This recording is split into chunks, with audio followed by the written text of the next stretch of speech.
World famous for its canals, cafes, bikes, amongst other things, but what else do we really know about its urban form and urban layout? Currently experiencing a population boom, Amsterdam is expanding urban development beyond the canals and relaxed downtown into outer regions. To grow the city smartly, the Amsterdam City Council introduced the Structural Vision Amsterdam 2040 plan. It includes things like developing existing areas into mixed-use development, redevelop industrial communities and waterways, and building more high-rises and public transport, but that's for the future. What about now? Amsterdam is the country's largest city with a population of more than 850,000 and over 3.5 million foreign visitors each year. The Netherlands is a country situated in Western Europe, bordering Belgium to the south and Germany to the east. Its north and west is the North Sea, and although the Netherlands is the country's official name, people often refer to it as Holland. So now that we got the basic facts out of the way, let's talk about urban planning in Amsterdam. But just before I get started, I should mention that there are so many different aspects I can talk about, and it's impossible for me to cover everything in this video.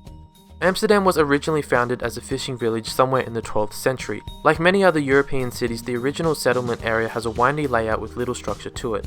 It wasn't until around the 17th century when Amsterdam implemented the canal network, and although the original plans have been lost, it is thought to have been built mainly for transport, water, and defense reasons. After the completion of the canal network in the 17th century, there was barely any construction until the 19th century on the opposite side of the canals.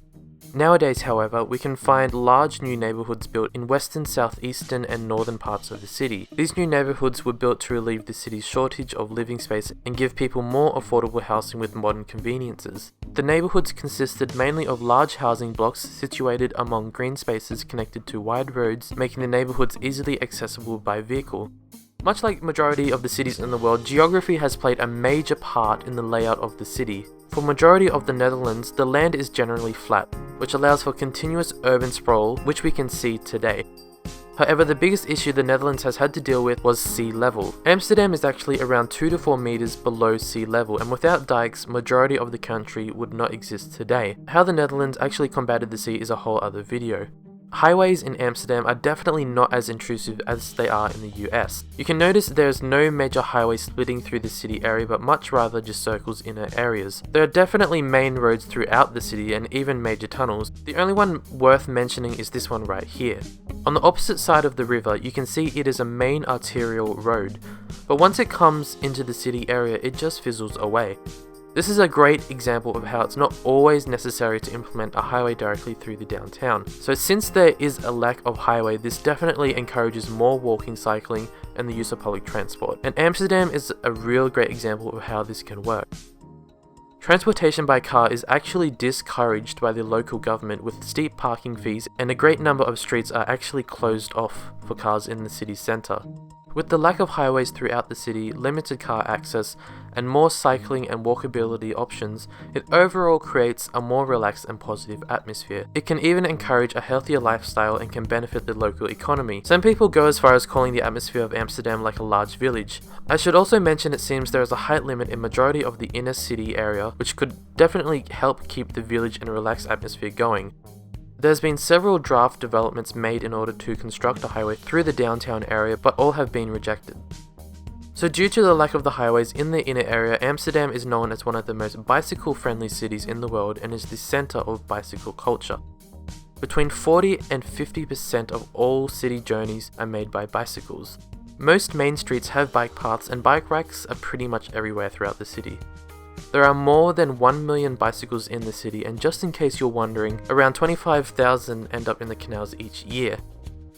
In a city famous for canals and small bridges, when you look at the major canal going through the city, there are several major roads going over it. But once you look closer, almost all the roads actually go under the canal. Although a costly move, the reason they did this was to allow major ships to go up the canal without the constraint of height limit. There are also no bike paths going over the major canal. There are, however, ferries connecting either side. Looking at public transport is much like other cities, consisting of a metro, tram, bus and ferry routes. Currently there are 15 or so different tram routes which are great options for getting around the inner city area. The city buses will take you to destinations in and outside of the city centre and pretty much everywhere else. The metro is also a fast alternative to navigate the city, but also great for travelling outside of the city area.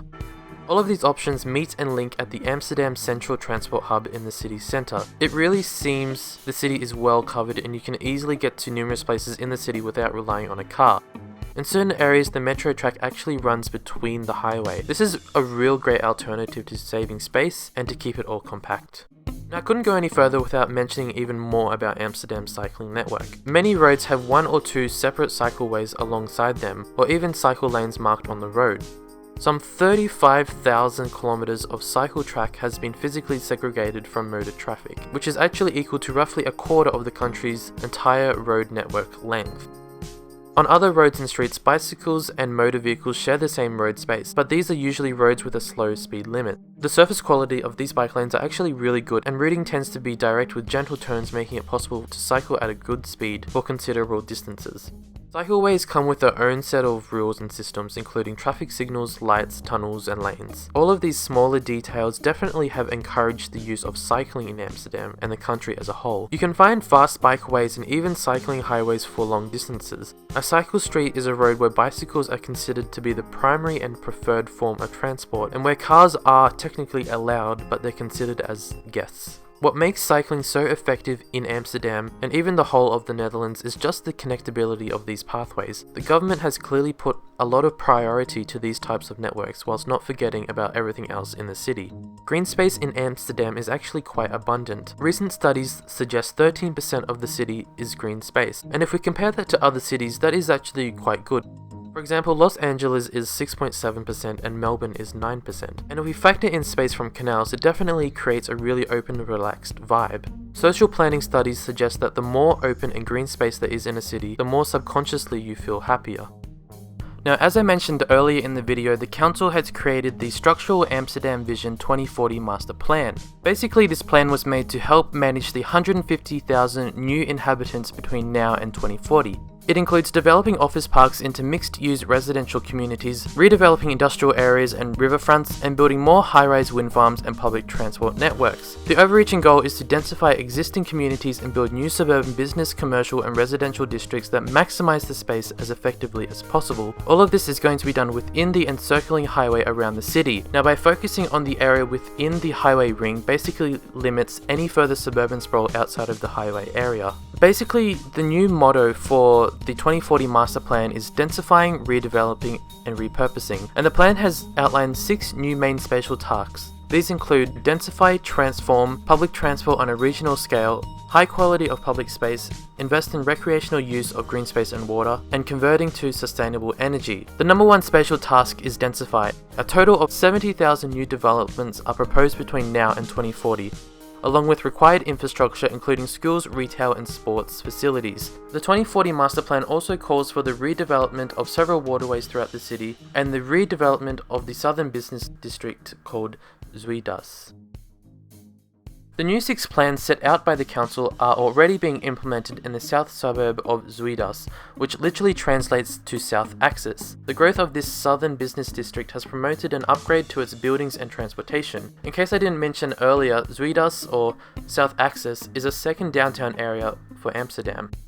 The only difference between the two is that this one is on the outskirts relying on highway and train connections. In the heart of this suburb, the train station is now under development and is going to be the second largest rail transport hub in the city, linking all of Amsterdam's neighbourhoods with each other, the rest of the Netherlands, and much of Western Europe.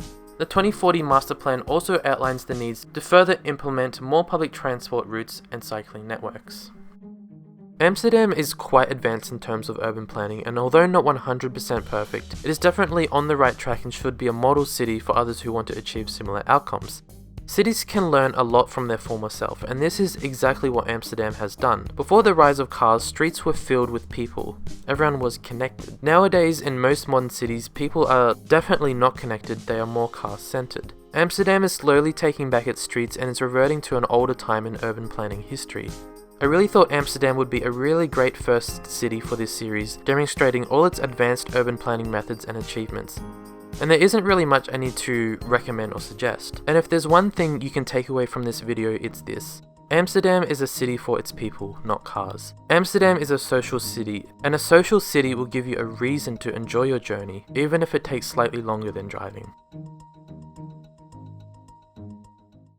Hey guys, hope you all enjoyed the video. Don't forget to give it a like if you want to see other city reviews, and also leave a suggestion below for the next city. Who knows, maybe it'll be your city next.